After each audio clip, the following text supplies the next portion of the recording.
All right, ready to get started. First of all, thanks for everybody coming out. We really appreciate your time. The dramatic start there is that we got two things going on at once here. We're doing a live meeting and we're streaming this to a group of people that are on Zoom. So that we're just coordinating that, but we appreciate you coming out. My name is Mike Cordray. I'm from AB&C, a marketing firm that's working with the Delaware Office of Highway Safety. And we're going to have a discussion today about the road to better traffic safety. So I'll go through the agenda.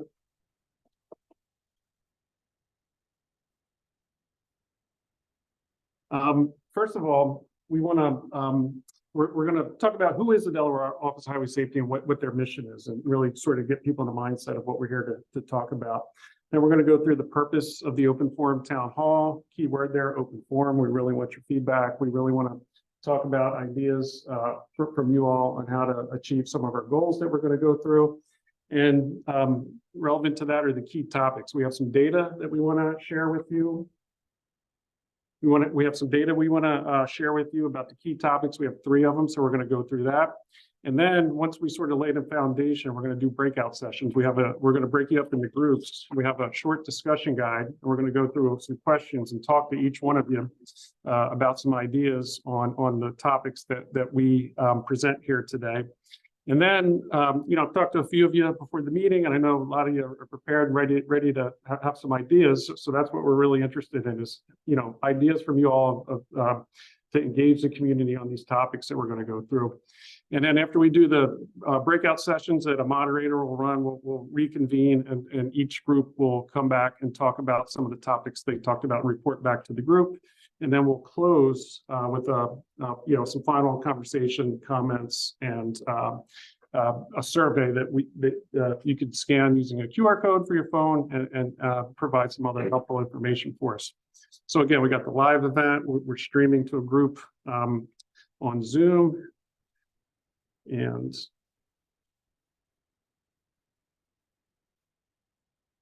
I would like to introduce the director of the Delaware Office of Highway Safety, Sharon Bryson. She's going to come up and give you the background on who the Delaware Office of Highway Safety is and walk you through some of the information that I just mentioned. Thank you. And Sharon, one little tip, just to advance the slides, just tap the double arrow there. I can help you with that. I'm technology resistant, so that should be interesting, right? So good evening. Thank you for joining us tonight. We're really excited to see so many folks here to try and help us solve some of the challenges that we have on our roadways. My name is Sharon Bryson, as Mike said. I am fairly new to the Delaware Office of Highway Safety. Today is actually my 90-day mark, 3 months. I am not new to transportation safety. I spent 25 years at the National Transportation Safety Board. And I am also a native Delawarean, so I did the commute for 24 years back and forth to DC. I probably logged about 900,000 miles in my calculations on the roadways. So it's personally familiar to me as well, but I am really excited to have the opportunity to work in this great little state. I used to tell people when I came home, I'd travel in the northern part, travel in Route 10, and I'd see Welcome to Delaware. And I feel like I could kind of finally take a deep breath because I was back home in a state that means a lot to me. So I would also like to say that what you're going to hear is that our numbers on our roadways are trending in a bad direction. Crashes, fatalities, a variety of challenges. And I'm not telling you anything that you probably don't already know in terms of the difficulties. But I think it's also important to think about, we talk about numbers, and I know numbers are important and data is important, but every single person who doesn't get to go home to their family, whether they're a resident of our state or not, everybody should be able to go home safely or to their job safely, but certainly back to their families at the end of the day. So those numbers are people. I read all of the fatal reports, every one of them as they come into our office. And there are, you can't remember every single one, but I can tell you that there are a number of them whose names I remember. The elderly gentleman that was just killed on the tractor, where he ended up out on Route 1, for example. But many others who either are from our state or travel into our state. So we're here tonight to engage you in a conversation, to find out if there are things that we aren't thinking about, other ways we might be able to do things, new ideas, your perspective on areas that we can work in with regard to highway safety. So I'm going to just take, there we go. So am I doing something wrong? No, you're not doing anything. I'm too short for the camera. We're just getting some stuff off the screen. Okay. Like I said, technology, can I keep going? Yes. Okay, can I walk over here? Absolutely. Okay. So the Office of Highway Safety's responsibility within the state is to improve safety on our roadways. We work within the Department of Safety and Homeland Security. That's why I asked the question. The Safety and Homeland Security, we are a division within that department. Our primary goal is to assist with programs throughout the state. So the funding comes to our office from the National Highway Traffic Safety Administration. I think I got that right, from NHTSA. And those funds come into our office, and then we work with partners, law enforcement and other organizations to implement our three-year, which is currently a 3-year highway safety program. So there's a larger highway safety program, which is our strategy for the state. And included in that are incorporating ideas from the community, especially with those areas that we know there are particular challenges. And so we've identified a number of those challenges in this area. We'll do that in each county, and we'll focus, because we only have a short time together, we'll focus on those issues for this particular area. Okay, but we want to change behaviors. We want to reduce and eliminate injuries and fatalities. A lot of times you hear people talk specifically about the fatalities. This isn't advancing for me. Okay, I don't have to hit it real hard, do I? So we talk about the fatalities, but we also need to think about injuries and the cost, both to families as well as to the jurisdictions in terms of injuries. One of the things I said when they were interviewing me is that my brother-in-law is in a wheelchair and has been since he was 20. He was hit by a drunk driver and paralyzed from the waist down. He and my sister were like juniors in college, eventually went on to get married. And what I didn't understand, we were so excited after he survived the initial crash. What I didn't understand is everything that comes after that in terms of injuries. And sometimes that's hidden. You kind of lose sight of that a little bit. So we want to make sure that we reduce injuries or avoid injuries, and certainly avoid fatalities. This is some of our programs that we've worked on. And you'll see in the social media platform, messaging that we put out, different campaigns, different ways of trying to reach different populations. But this just gets you a little bit of an idea of the various programs. And we'll talk a little bit more about that. Okay, Mike. It doesn't like my finger. You might have to just stand there. I'll do that. Okay. Perfect. All right. So the purpose is to listen, to hear what you have to say, to learn from you. So we want you to clearly speak up, and we want to engage in dialogue that we can take back with us and begin to find ways that we can use that information in order to improve safety. Am I just not doing this right? Okay. All right. So traffic fatalities are high in Delaware. I'm not sure why my poor little state has to have such a high fatality rate, but our fatality rates across Delaware are historically high. Last year was an all-time high. If we keep going this year, we're trending to be right where we were last year. And we have to stop that. We can also change that trend line if we move on some things now, but it's certainly a high number. So we're going to work in all 3 counties, as I said before. and try to shape some of our future campaigns and decrease the fatalities and also the injuries.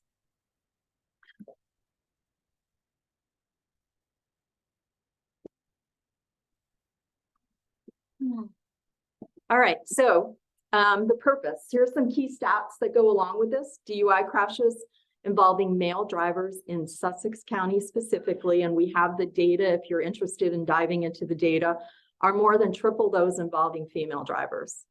Does that surprise anyone? Okay. Most crashes involving pedestrians in Sussex County occur with those aged 19 and younger. There were 40 of them between 2018 and 2022. So vulnerable population, right? People who are pedestrians. Over a 5-year span, Saturday was the most common day for DUI crashes, while 40% of DUIs, you have to go to my slide here because I can't read it on there. And I don't have this one memorized. 41% of all crashes occurred on the weekend. Also not a surprise. Okay, you know, data is great. Most of the time it just confirms what intuitively we know. But every once in a while we look at data and it tells us something a little bit different. We can look at things just a little bit differently. Look at that.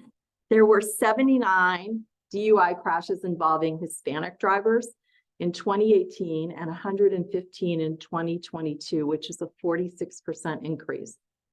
This rate is much higher than it was among white drivers, which is 13%. So again, we're wanting to reach the Hispanic community, especially here in Sussex. In 2017, there were only 2 Hispanic driver fatalities, and from 2019 to 2021, there were more than 10 Hispanic driver fatalities per year. So you can see the trend is moving in the wrong direction. Hispanic driver fatalities now make up 10% of fatalities in Delaware, which is up 2% from 2017. The highest percentage of DUI crashes involving Hispanic drivers comes from the 20 to 24 age range, followed by 25 to 24, and steadily decreasing the older that you get. Okay. And overall, you can't read the last line. Overall, most crashes come from the age group of 35 to 44. Okay. I think that is the end of my presentation. I do want to just say to you, though, that a good bit of the OHF staff is in the room. There are the folks that you see sitting around. Peter Haig is here from DelDOT, and in the back of the room. And Jana, if you don't mind me saying, Jana Simpler is here in the room from the Federal Motor Carriers, FMCSA, with an eye to what kind of things are going on in the motor carrier. Jana was also at one point in time, like 2 back, right? The director for the Office of Highway Safety. So she's the person I go to when I can't figure out what else to do. I go call Jana. So thank you for coming as well. So I'm going to turn this back to our partner, Mike Cordray, and we're going to proceed on the key topics. Unless I missed something. Did I miss something? All right. Thank you again. I know it's a later evening. It's an important topic and we appreciate you coming. Thanks. And I will be here to listen. Great. So as Sharon mentioned, we review the data. Everything we do is data driven. So we look at the data, and she mentioned behavior change, right? So what we try to do is when we create campaigns, we're not selling a product or a service. We're trying to drive behavior change. So we have 3 topics that we're going to focus on as it relates to Sussex County, and you know, as each county had a different topic, right? And based on how where the data pointed us in what direction. So the topics that we want to cover with you all as it relates to Sussex County are pedestrian safety. And again, we went through some of the statistics and we're seeing numbers, pedestrian fatalities in Sussex counties are disproportionately high than other counties. And we're concerned about that. We want to come up with community-based programs and messaging and collaborate with you all on those behavior change ideas of how we can get this message out about pedestrian safety. And some of the things we've done in the past are highlighted on this slide. And so we do community outreach. One of the things we do is a partnership with DART buses. So if you think about it, anybody that gets on a bus, when they walk off, they're a pedestrian. So we look for partners like that. And what we try to do is get the message out about walking bright, as you see there, and we hand out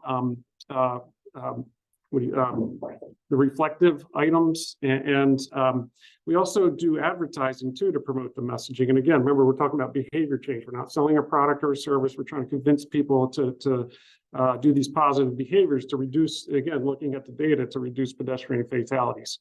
And so we do advertising in places like in bus interiors, bus shelters, again, because you're a pedestrian when you get off the bus. So we're looking for ideas from you all, or just your perspective on other things or opportunities from your perspective that we can implement. We also do presence at special events. If you think about an event like the State Fair, and you see the tabling and people have booths set up, we try to get out to different events. And so you all might know some events that we don't know about that we could be at to get this message out, those sort of things. And of course, social media is so huge these days. And so a lot of what we do is social media driven. We try to find partners that we share content with, whether it's the image and copy, to sort of participate in our messaging, so we're not just sort of preaching to the choir, through our Delaware Office of Highway Safety's platforms. So that's a topic. So again, pedestrian safety, as it relates to Sussex County, we're seeing a disproportionately high number of pedestrian fatalities, and that's going to be when we do our breakout sessions, one of the topics we want to talk to you all about. The next one is DUI and DUID. So it's driving under the influence of alcohol and driving under the influence of drugs. And again, same reason. These aren't cookie cutter presentations. They're tailored to each county. And again, we're seeing disproportionately high numbers of crashes and fatalities with alcohol and drug related. And we're looking for ideas, collaborate with the community, your perspective on, community outreach. Some of the things we have done are partners with bars and restaurants, or sort of like events that like an Oktoberfest type event. There's one in Kent County we did recently. And so again, trying to get the message out to prevent DUI and DUID. And the Office of Highway Safety, as Sharon mentioned, we do advertising campaigns, again, trying to change that behavior. We use a lot of different channels, whether it's digital ads, pre-roll, and video, YouTube, things like that. We do radio, billboards. And one of the things that we had a lot of success with is a program called Sober Lift. And there's a little thumbnail, the poster there, where it says, don't rely on the luck of the Irish to get you home safely. And what we did was we partnered with Lyft. And if anybody knows what Uber is, Lyft is Uber's competitor.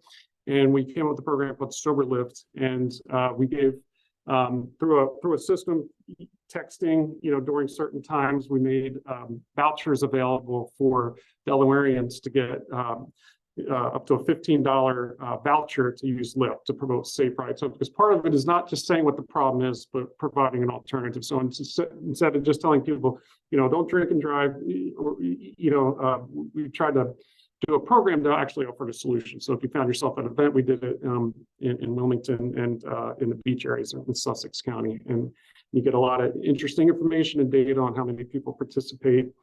And again, same thing, special events, anywhere that, we could get out, table, which is kind of a term for, setting up a booth and, handing out materials and getting the word out. We're looking for ideas for that.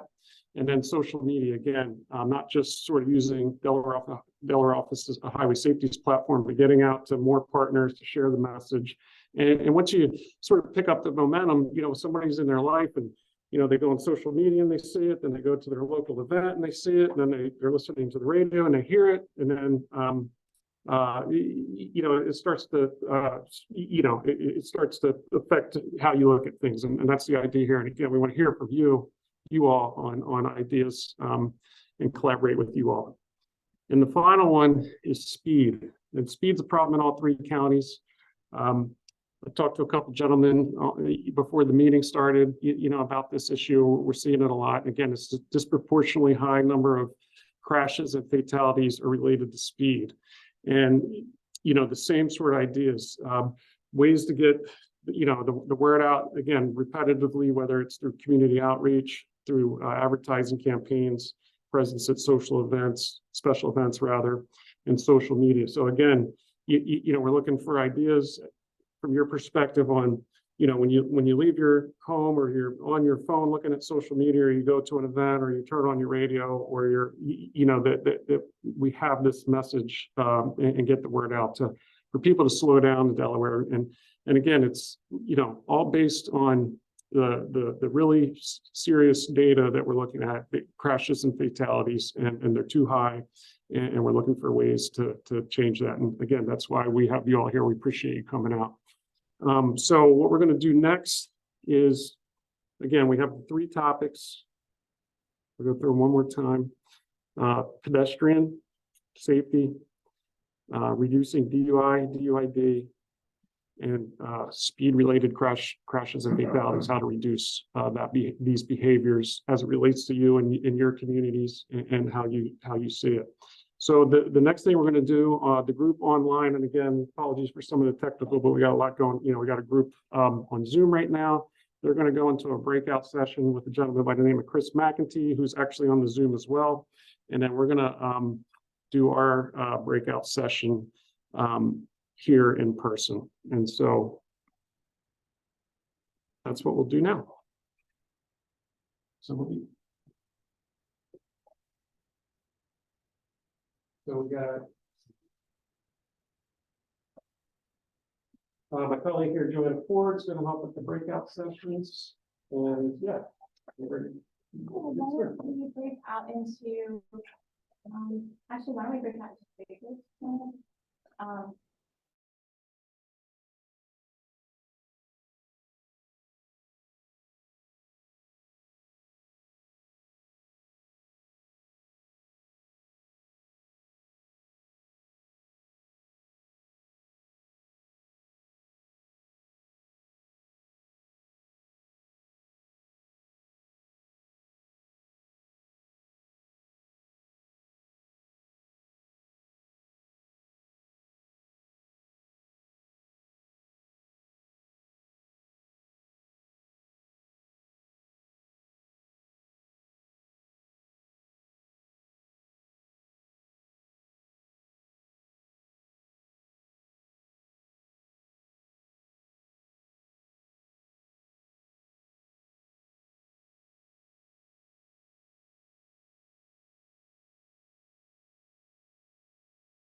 And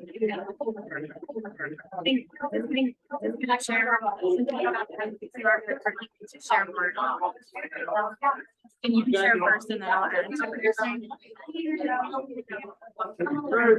Make sure that you're facing the camera and then you're facing the mic on camera. Hey, Chris. All right, well, that was a lot of fun. We appreciate all your feedback. So now we're gonna, we broke out into the 3 sessions. I really enjoyed my session, and we're all gonna report on some key highlights.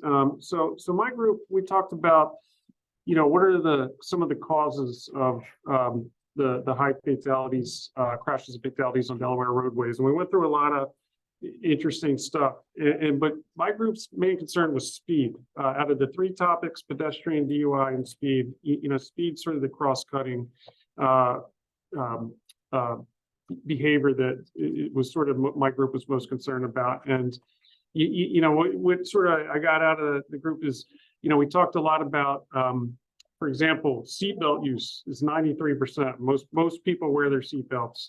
How do we get a rallying cry? How do we convince people that driving at a safe speed is as smart as wearing your seatbelt, and really trying to figure out that angle and get people to slow down. And quite frankly, a big part of that is not just the messaging, but my group talked a lot about enforcement and having consequences for the speeding out there. So I think that was, I got a ton of notes here, but sort of if I had to sort of summarize, and thank you for your notes, sir. I'm going to go through that.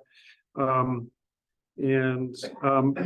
couple other topics were, for example, like promoting the move over law. The group talked some about the Office of Highway Safety is doing an aging seniors program. There was some talk about that, how to protect seniors on the road. And I got a couple good lines and a couple good ideas on themes from the group as well. I appreciate that. So I'm going to summarize. We also, as we were all in the room chatting, we had a group for those who were virtually. They also regrouped. So I have some of their notes as well. If I don't hit something that you mentioned in group, don't worry, everything is going to be recapped. We're going to taking all this information. I'm just going to hit some of the key highlights. But some of the things for both my group and Taylor's group, starting younger in terms of people in elementary school, middle school, and starting with all those messages like speed, pedestrian. I know some talked about even, some of the teenagers with Route 9 and talked about enforcement periods. I know there was a sense of that maybe enforcements need to be increased in certain areas like DUI, speed.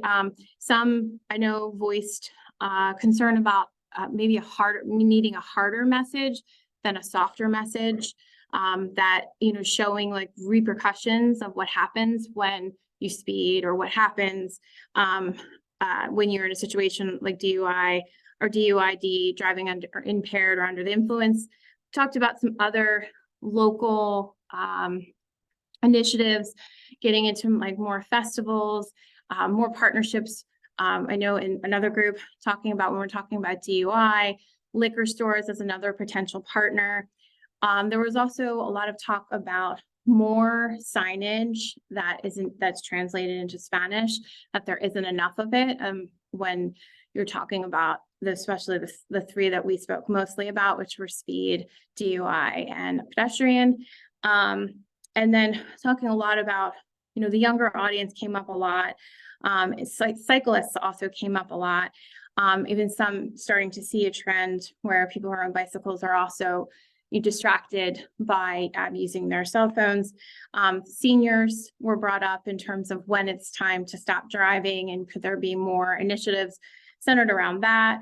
High speed on some of the back roads, specifically obviously down here in Sussex County, looking at some of what some of the other states have done, even including, I think it was mentioned, Virginia, their new driver program, where they have the parent and the teen together before they get their license, that sit through a more stringent program before they actually get their license.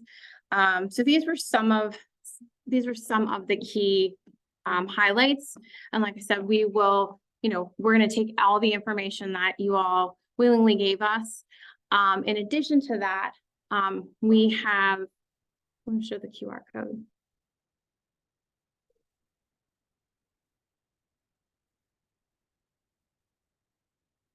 So if you scan this QR code, it will take you to and we do have some hard copies. If for some reason you're having some issues scanning it, it will take you to a survey where obviously we would have loved to spend even more time. I think we could have gone for hours. You all gave such amazing insight. So this will be an opportunity for you to go even more in depth than you did even in our groups. Is there anything else, Mike? I think that covers it. Okay. Well, thank you so much. We really appreciate if anybody wants to, come up to any of us before you leave, if there's anything else you thought of, or like I said, the survey will be available and you can spend time now and fill it out, which would be great. If you want to save it for later, that's fine too. But it's another great opportunity to provide feedback, so I encourage you on scan the QR code. So just have a comment. Two programs that are in effect in all states now, but were very pushed in Delaware, was the move over for emergency vehicles and service vehicles on the highway and give pedestrians a right of way and crosswalk. For some reasons, however you guys, whoever promoted those things and publicized them, did a very good job. There's almost 100% compliance with both of those things. Not that there are exceptions where people get hurt, but I'm riding up Route 1, and when there's even a Del-Dot truck on the side of the road with its yellow flashing lights, everyone gets over in that left-hand lane. Somehow we found out a way to get that message across very effectively. Yeah, thank you. That's a positive thing. Yeah. It's not all bad. Right. Okay, well, thank you. And thank you everyone online. Appreciate all the feedback that you gave to Chris McEntee. He's already shared it, and some of it I gave some highlights of it. And again, for those online to also scan the QR code on your computer or mobile device and take the survey. And again, we really appreciate all your input.